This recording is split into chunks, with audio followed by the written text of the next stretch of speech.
Hey guys, first alert, Chief Meteorologist Kendra Kent in on Saturday morning because I wanted to get a look at some of the latest data that we're seeing on this snow chance. I'm going to let a few of you hop on. But one thing that we've noticed is that the chance for at least a novelty snow event has gone up. And when I say novelty, the good news is we're not expecting this to be a huge issue on the roads. We'll likely just have some wet roads. This is going to be a situation too where the showers turn to snow. So it'll be just kind of a wet situation, but we may see a few flakes. Now, I'm happy about it just because my kids really want to see some flying snowflakes across the area, but it's still no guarantee that we're going to get it. So again, we're bringing you the first alert that the trends have gone just a little more toward us seeing that snowfall. And of course, when we know, you know. And of course, monitoring all the data that's coming in. So let's take a look at what we're seeing right now. Overall, 8 a.m. to noon is looking like the time frame now. For a while there, it looked like we could see snow starting as early as 5 a.m., but it's going to take a while for that transition to happen wherever it does happen. Quick dusting is possible, and this will be a situation too where it will likely start as some showers and then turn to snow and possibly coat the grassy surfaces. In fact, that picture, not a bad descriptor of this. We could get a burst of snow like that where it coats the grass, but then once it's out, temperatures are going to be above freezing.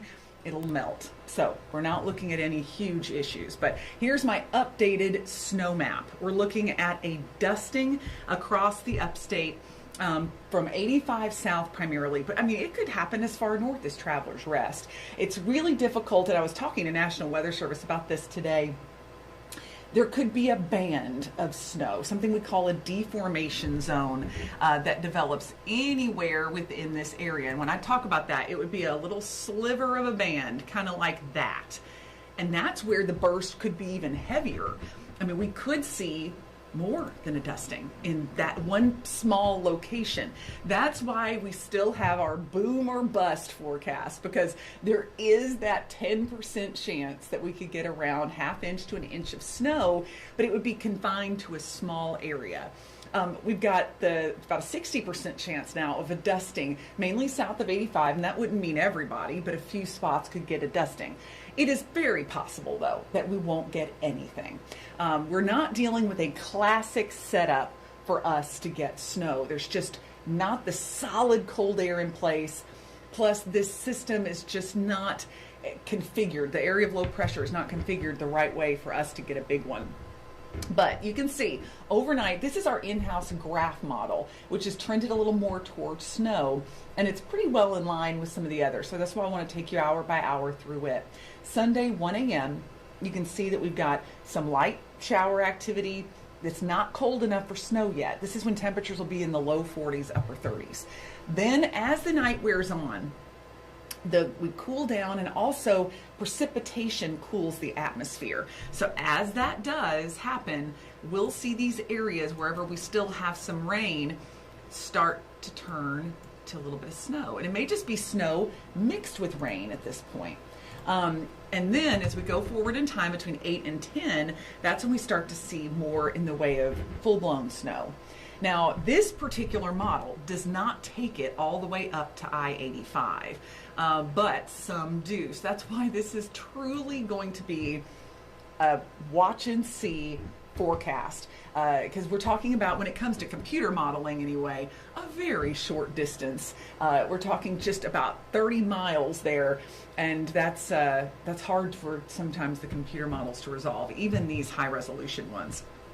So then all of that's going to move out, and then we'll be looking at clear conditions by Sunday evening. So there's 9 a.m. on Sundays. Just want to draw your attention. We've been showing this map all week, but there's a reason for it, because these are our two best global models.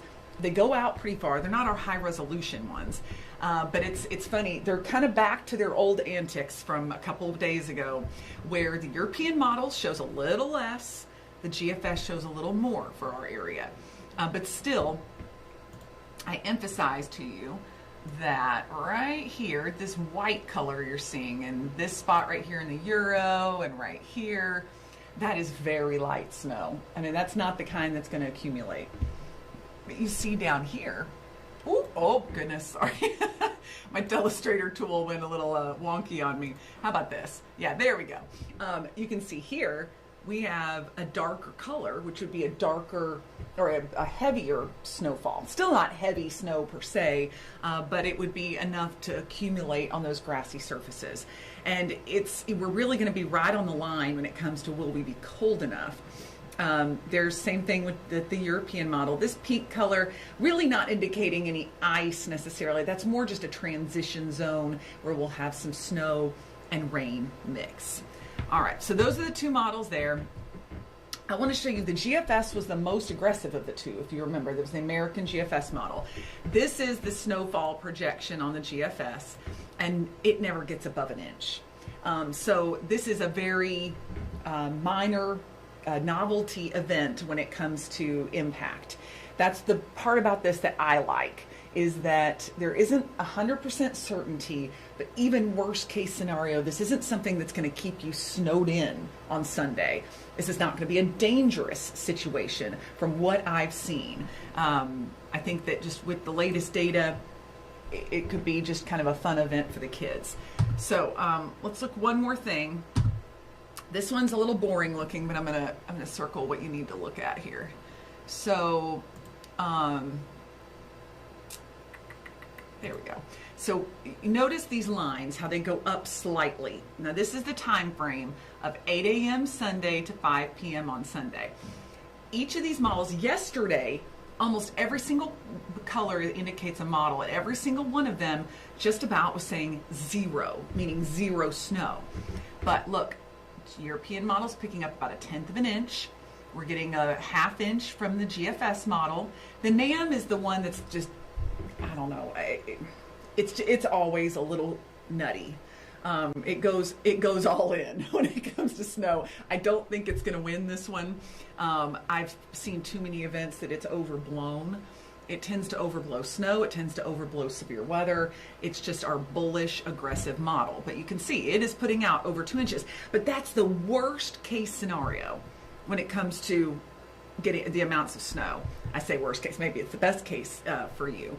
And then we're looking at the Canadian model, pretty much just showing about a split between the two. So overall, our confidence is growing that we're going to see some form, that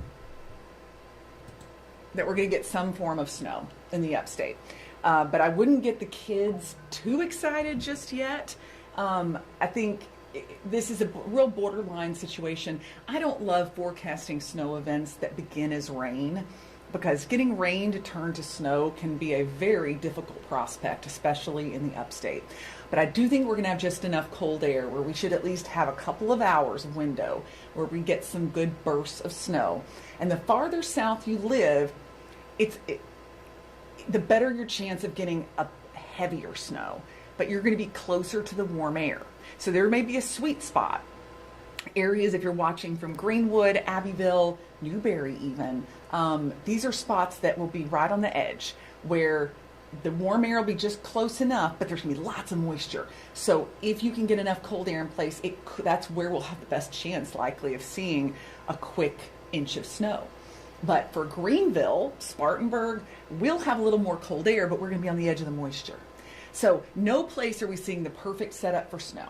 But we will be bringing you the first alert. Adam McWilliams will be in this afternoon bringing you those updates as we look ahead.